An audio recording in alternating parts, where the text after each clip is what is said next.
G'day everybody, how you going today? It is so good to see you.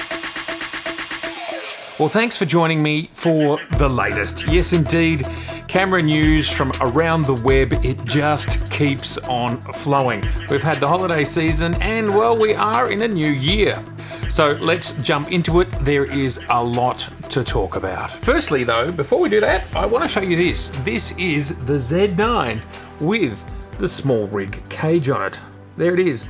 It's looking good, and it continues to be quite comfortable and quite shootable in vertical and horizontal.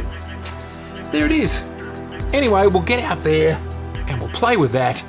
Okay, first cab off the rank is in Nikon news. Yes, indeed, ZFC Firmware update, which is the 1.10, and we are now up to 1.20. And we can see here that they have added support for the new Nikon 28-75 f 2.8 lens, as well as they have increased the refresh rate for the focus point displayed during face eye detection and subject tracking AF. Also some minor bug fixes, and if you like, you can pause the video now to check out those bug fixes. Next, we have an update in regards to the X-H2. Rumours are suggesting that the release of this camera will be at the same time as the 10-year anniversary of the X mount system, which happens to be in May, not too far off. There are some speculated and rumoured specifications of the X-H2, which includes a 40 megapixel APS-C stacked sensor, along with the fact that it will be able to shoot 8K. So if these rumours are true, this sounds like a very exciting camera indeed. Next in Leica news, we have the M11, that it has an internal 64 gigabytes of memory, along with the fact that it still continues to use the SD card format. Now, I find this pretty interesting. In 2022, SD, from my perspective, is nowhere near as robust as a CF Express Type A or Type B. Really, it's just not keeping up with these newer standards. And the fact that the M11 is an absolute premium product. And the price has come in at $9,000 US. So for the market that it's aimed at, getting a more premium storage media, I think it makes more sense to me. But anyway, that's what they're doing. You could argue, though, that the 64 gigabytes of internal storage is offsetting the fact that SD is so old, and really SD can simply become a transfer or backup medium. And clearly another highlight feature for this brand new Leica is the 60.3 megapixel sensor, which can be run at 36.5 megapixels or at 18.4 megapixels. Leica state that as you use these lower resolutions, you can actually get an extra stop of dynamic range. Specifications include the fact that it has the Maestro 3 image processing unit.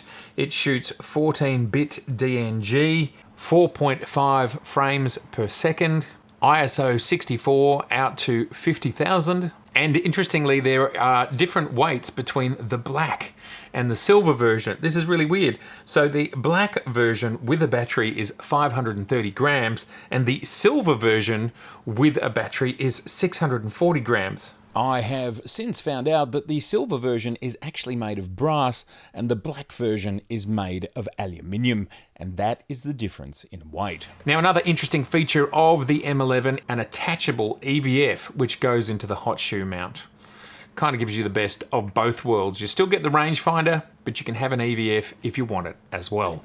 And in Sony/Viltrox news, Viltrox have created an adapter which allows you to go from EF mount to E mount.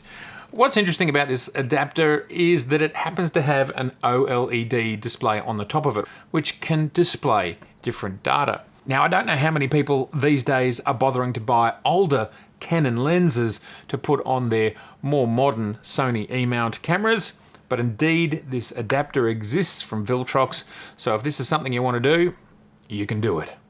And in some interesting news from Sigma, the CEO of Sigma has stated that the global chip shortage will affect their capacity to be able to provide as many lenses as they would like.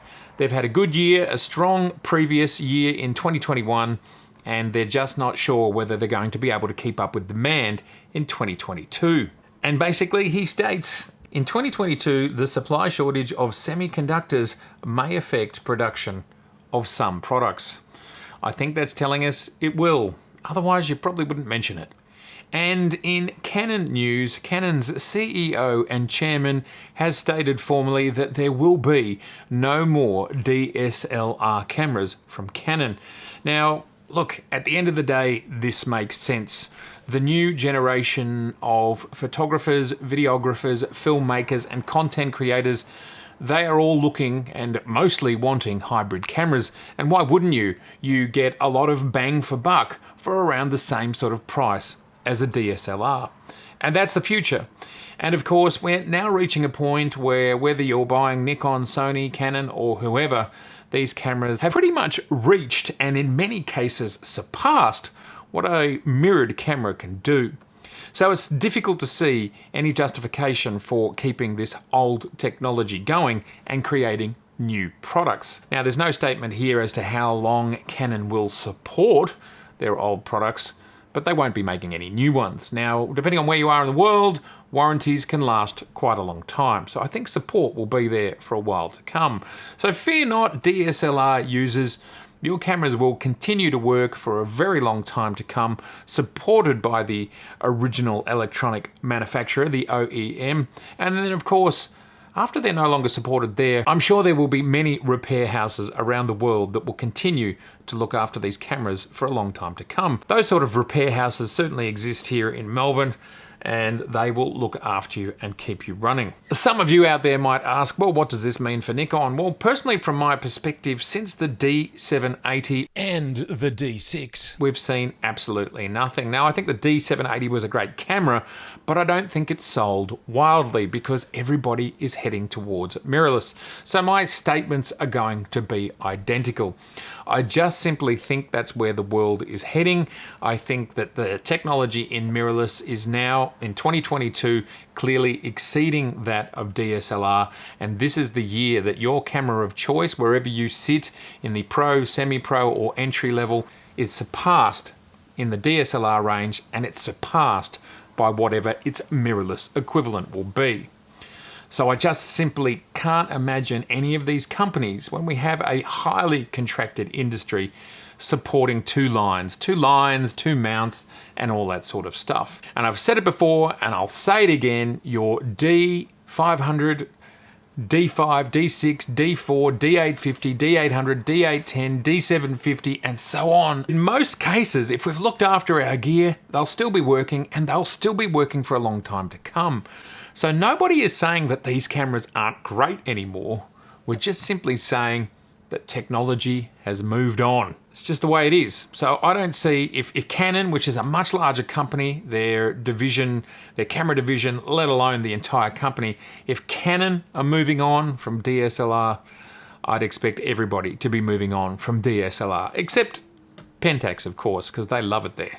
And in final Nikon rumors, although I doubt this is a rumor, I just think it's probably a leak, coming soon from a company that I have not heard of before, called Yongnuo. We have some new AF lenses, a 20mm, a 50mm, and an 85mm, all 1.8 lenses. They look a lot like the Viltrox lenses. They are autofocus lenses, and allegedly they are coming in native Z mount. So look out for those lenses coming soon. We now have quite a few third-party Z mount lens options, and a number of those are becoming autofocus and auto aperture lenses as well. So even if we don't have Sigma and Tamron, we do have others. Well, thank you very much, everybody. Please let me know in the comments below your thoughts about all of this news from around the web. It's been so good to see you, and if this is your first time here, I would love to see you again. So please subscribe, please share, and please like. Don't forget merch, just down below you can get merch, Matt Irwin Photography merch. Check out the website, mattirwin.com, and don't forget channel membership. I will see you very soon. It's great to be in 2022. I'm looking forward to this being a freer year than the last two. Holy cow. All right, bye for now.